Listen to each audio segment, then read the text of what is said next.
সম্মানিত সুধী মণ্ডলী, আপনাদেরকে স্বাগত জানাচ্ছি। আপনারা দেখতে পাচ্ছেন নাদুস নুদুস এই সম্রাট গরুটিকে। সম্রাট পরম যত্নে লালন পালন করে আসছেন মোহাম্মদ গোলাপ আলী। সংসারের অভাব অনটনের মধ্য দিয়ে সম্রাটকে বড় করার জন্য বাড়িতে থাকা আরও ২টি গরু বিক্রি করতে হয়েছে।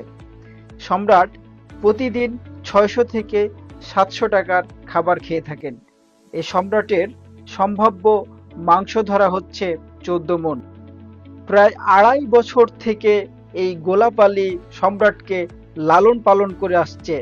সম্রাটের এই লালন পালন করতে গিয়ে তিনি অনেক সময় সংসার চালাতে গিয়ে হিমশিম খেতে হয়েছে তাকে।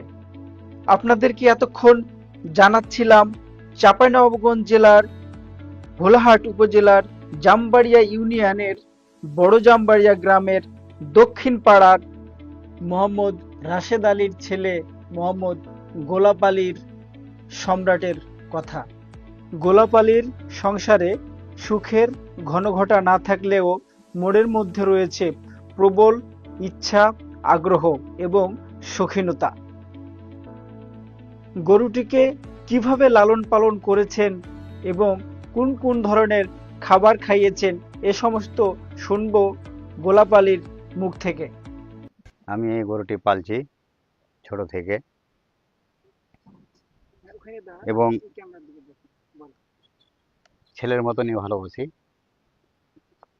আপনার খাবার দিয়ে ধরেন যে ঘাস, কাঁড়ি, আপনার বুট, খেসারি, গম, ধান, ভুট্টা, ব্যান্ড ইত্যাদি আরও অনেক খাবার আছে। কিছু ফলমূলও দিই।